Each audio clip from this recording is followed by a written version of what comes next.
అందరికీ నమస్కారం అండి. స్వాగతం, సుస్వాగతం మన ఛానల్‌కి.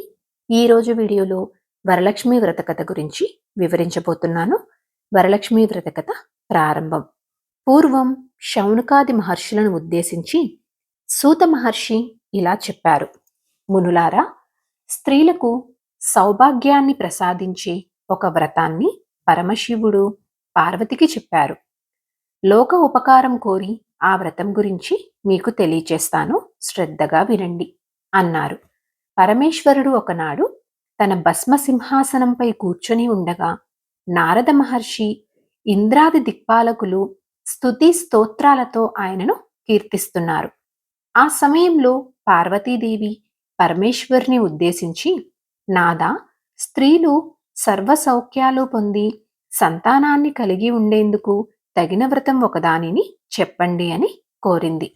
అందుకు త్రినేత్రుడు, దేవి, నీవు కోరిన విధంగా మహిళలకు సకల శుభాలు కలిగించే వ్రతం ఒకటి ఉంది. అదే వరలక్ష్మీ వ్రతం.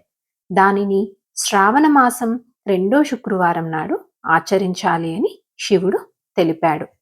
అప్పుడు పార్వతీదేవి, దేవా, ఈ వరలక్ష్మీ వ్రతాన్ని ఆదిదేవతలు ఎవరు చేశారు? ఈ వ్రతాన్ని ఎలా చేయాలో వివరంగా చెప్పండి అని కోరింది. దానికి శివుడు ఈ విధంగా చెప్పసాగారు. కాత్యాయని పూర్వకాలంలో మగధ దేశంలో కుండినమనే పట్టణం ఒకటి ఉండేది.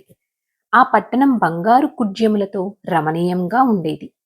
ఆ పురములో చారుమతి అని ఒక స్త్రీ ఉండేది.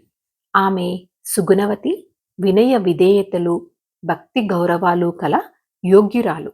ప్రతిరోజు ప్రాతకాలాన నిద్రలేచి భర్త పాదాలకు నమస్కరించి ప్రాతకాల గృహకృత్యాలను పూర్తి చేసుకొని అత్తమామల సేవలో తరించేది. వరలక్ష్మీ వ్రతానికి ఆదిదేవత అయిన వరలక్ష్మీదేవి ఒకరోజు రాత్రి సమయంలో చారుమతికి కలలో కనిపించింది. ఓ చారుమతి, ఈ శ్రావణ పౌర్ణమి నాటికి ముందు వచ్చే శుక్రవారం నాడు నన్ను పూజించు. నీవు కోరిన వరాలు కానుకలను ఇస్తానని, కోరికలు నెరవేర్చుతానని చెప్పి మాయమైపోయింది. చారుమతి సంతోషించి, హే జనని, నీ కృపా కటాక్షాలు కలిగిన వారు ధన్యులు. వారు సంపన్నులుగా, విద్వాంసులుగా మన్ననలు పొందుతారు.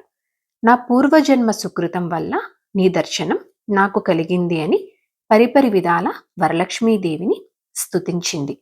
అంతలోనే మేలుకొన్న చారుమతి అదంతా కలగా గుర్తించి తనకు వచ్చిన కలను భర్తకు, అత్తమామలకు తెలియచేసింది. వారు చాలా సంతోషించి చారుమతిని వరలక్ష్మీ వ్రతాన్ని చేసుకోమని చెప్పారు. చారుమతి కల గురించి విన్న పురంలోని మహిళలు కూడా వారందరూ కూడా పౌర్ణమి ముందు రాబోయే శ్రావణ శుక్రవారం కోసము ఎదురు చూడసాగారు. శ్రావణ శుక్రవారం రోజున పట్టణంలోని స్త్రీలందరూ ఉదయాన్నే లేచి తలస్నానం చేసి పట్టు వస్త్రాలు ధరించి చారుమతి గృహానికి చేరుకున్నారు.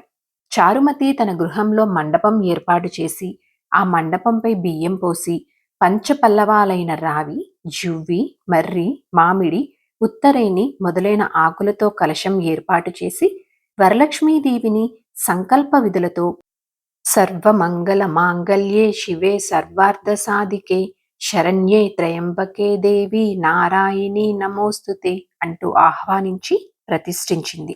ఆ తర్వాత అమ్మవారిని షోడశోపచారాలతో పూజించి భక్ష్య భోజ్యాలను నివేదించారు. 9 పోగుల తోరాన్ని చేతికి కట్టుకొని ప్రదక్షిణలు చేశారు. మొదటి ప్రదక్షిణ చేయగానే కాలి అంద్యలు గల్లు గల్లున మోగాయి.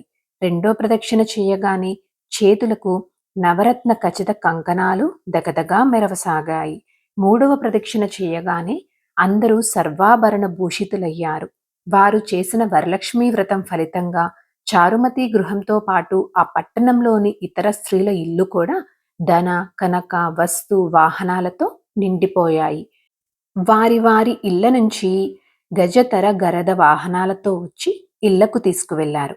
వారంతా మార్గమధ్యంలో చారుమతిని ఎంతగానో పొగుడుతూ ఆమెకు వరలక్ష్మీదేవి కలలో సాక్షాత్కరించి అనుగ్రహించగా ఆమె చేసిన వ్రతంతో తమని కూడా మహదాభాగ్యవంతులను చేసిందని ప్రశంసించారు. వారంతా ప్రతి సంవత్సరం వరలక్ష్మీ వ్రతం చేసి సకల సౌభాగ్యాలతో సిరి సంపదలు కలిగి సుఖజీవనం గడిపి ముక్తిని పొందారు అని పార్వతీదేవికి ఆ పరమేశ్వరుడు వివరించారు. ఇక ఈ కథ విన్నా, ఈ వ్రతం చేసినా, ఈ వ్రతం చేసినప్పుడు చూసినా కూడా సకల సౌభాగ్యాలు, సిరి సంపదలు, ఆయురారోగ్య ఐశ్వర్యాలు సిద్ధిస్తాయని సౌనకాది మహర్షులకు సూత మహాముని చెప్పారు. వరలక్ష్మి వ్రత కథ సమాప్తం.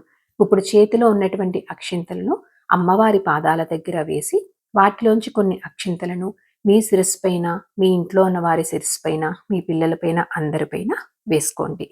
సో ఇదండి ఈరోజు వీడియో. ఓం శ్రీమాత్రే నమః.